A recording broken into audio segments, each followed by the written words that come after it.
Kuki Zosingda etek chatharibasigi matangda chap chaba thabak laukhatnaba NCST da Kuki Zosingna takshinkhre. Haukiba sahi English singani kulhumdoigi me ahumdagi hauna Kuki khulsing thugai yangkhai tauba mai thaba hatpa yauna makhal makha kayagi etek sing ngasi phauba leptana chathariba se National Commission for Scheduled Tribe ki maikedagi mathaudaba thabak sing paikhat piu loinana irang asida Laikhidraba Kuki Zosingda ex gratia gi mateng pinaba recommend taubiu haina Committee on Protection of Tribal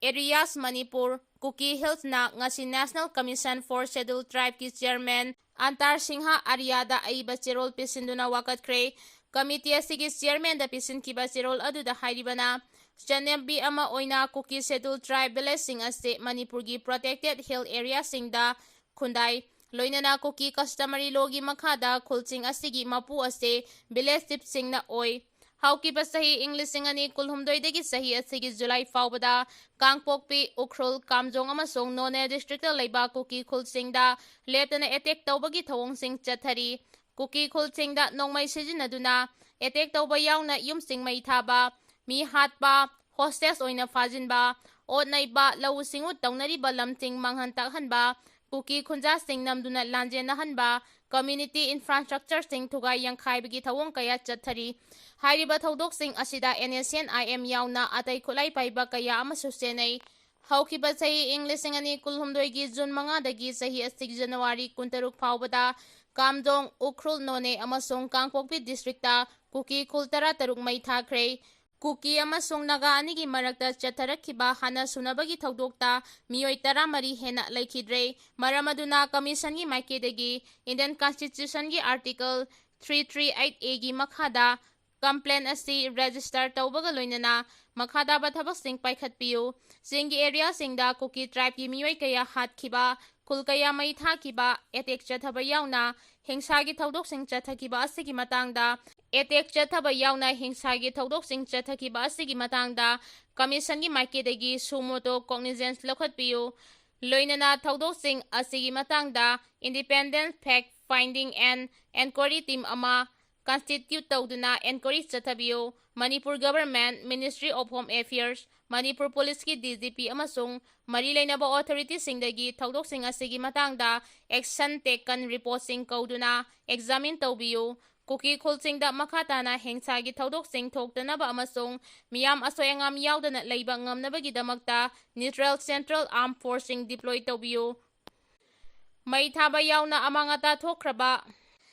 structure khudingmak amuk hana shanaba recommend tawbiu laikhidraba asopa nangkraba mayumakai mang takraba singi damakta madik saba compensation ex gratia gi mateng amasung mapung phaba rehabilitation gi damak recommend tawbiu thodok sing asigi matangda mapung phaba investigation chathaduna maralaiba miyoi sing adu phaduna matik saba dandi pinaba Manipur government amasung mari lainariba investigation agencies singda direction pibiu haibagi warol sing yauri Nscn-Im amasung ZUFK na Kuki khul ani mai thakibagi thodok condemn tawi haina Kuki NP na phongdorakre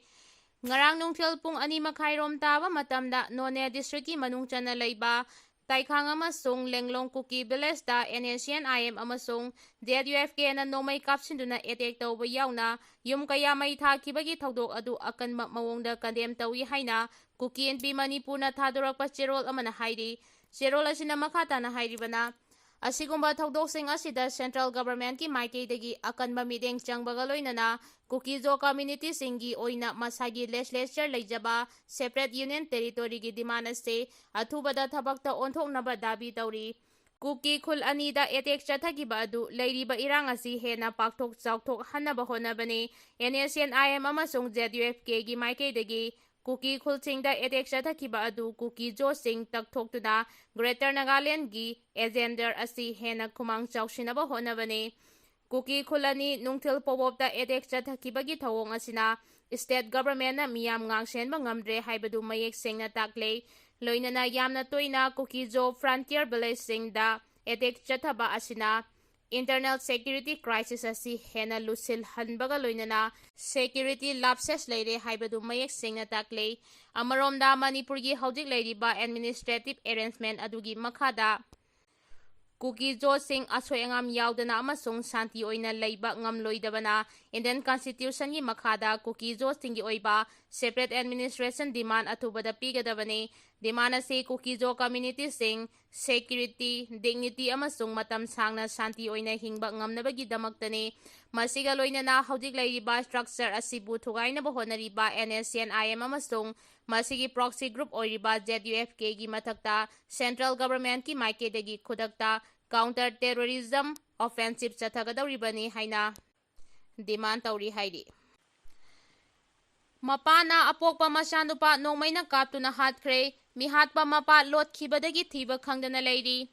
lamdam asida yamna tangna thokpa thodok ama oina Mapana hek pokchaba machabu nongmaina kaptuna Hatkhre hairi Thaudok ase Lamthang Police Station na konba Kautruk Awang Laikai Sport University Gate manakta ngarang numidang wairam pung 3:50 yankairom taba aduwaida thokkibani hairi Thaudok aduda laikhidraba mioi adugi maming Ningthaujam Kisan chahi 33 mahakpu nongmaina kaptuna haliba Apokpa Mapagi maming aduna Ningthaujam Samaton kawi hairi Laikhidraba Ningthaujam Kisan mayum makai pandu na Macha Nupi ama leire Mahakiloina bisu haudik masawai sangdaduna tha suragat leiribani hairi Laikhidraba Ningthaujam Kisan check suraga hingjaba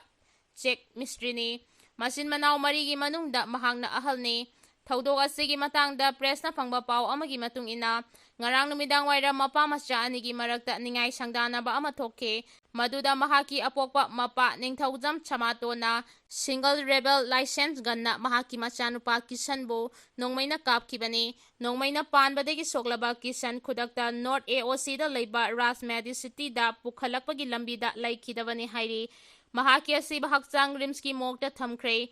Thaudok asida chenariba Mapa Ningthaujam Chamaton lothkhibadagi thiba khangdana leiri police na fanaba thibagi thabakchu chathari hairi ngasi ayuk laikhidraba Kisan gi yumda laikai gi mioi singi oiba mi phamama phamduna Chamaton bu mapunsi chupagi oina laikai dagi tanthokpa haina warep laukhre hairi